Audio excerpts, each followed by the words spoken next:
with a brief explanation of the main parts of a drill bit. The three key parts that we have to a drill bit are the shank, the body, and the point up here.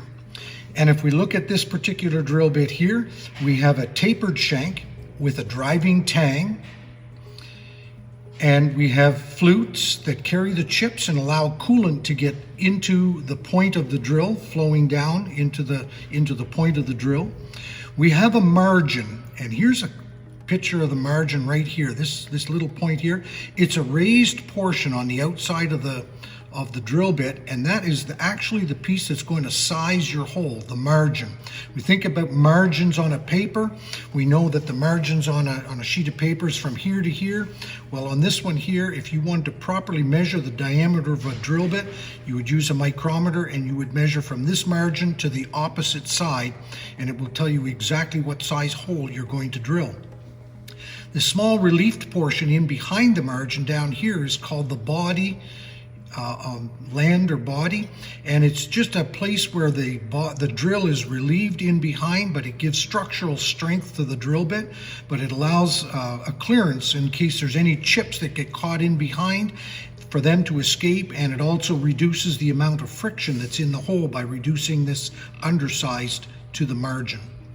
So here we have a typical drill bit with a 118-degree angle. This is a general purpose drill bit.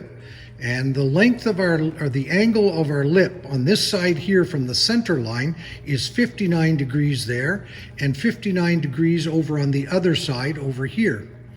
So we add the two 59s together, we get 118 degrees. So when we look at this drill bit here, we see the second important function in it is it's got a clearance on the lip, or the lip relief angle. From this point here where the cutting action is going to take place, it drops downhill a little bit to the heel of our drill, the point of our drill, and it is lower here than it is up here.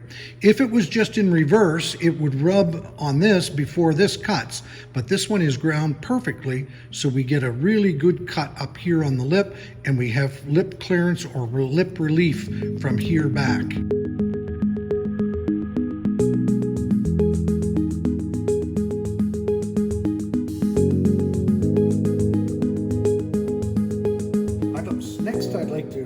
Explain to you how we go about using this, a couple of uses actually for this drill point gauge.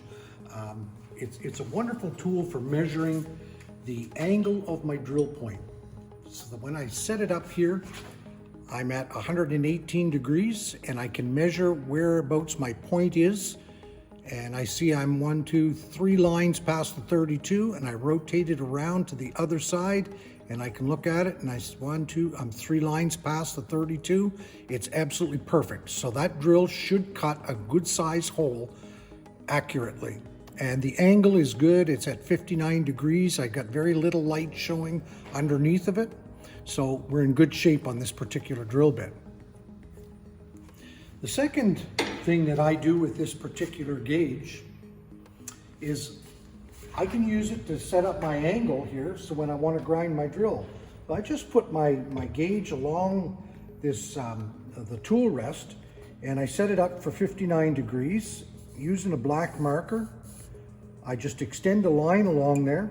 That's going to be a guideline that I'm going to use when I set my drill up to grind the end of it.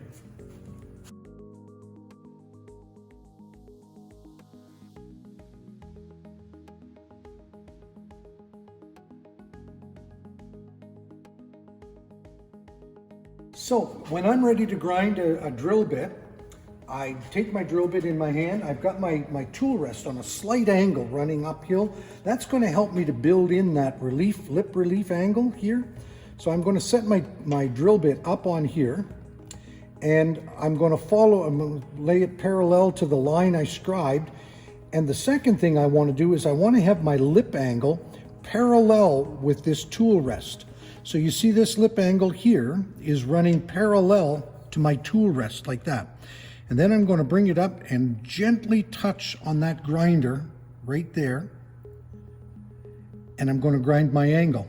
And then when I grind this one and I get it nice, and I use my finger, I put my finger up against the edge here, And I use my finger as a guide, kind of like a rip fence on a table saw, but I use my finger as a guide to allow me to slide that drill bit back and forth across the face of the grinding wheel to help guide it along.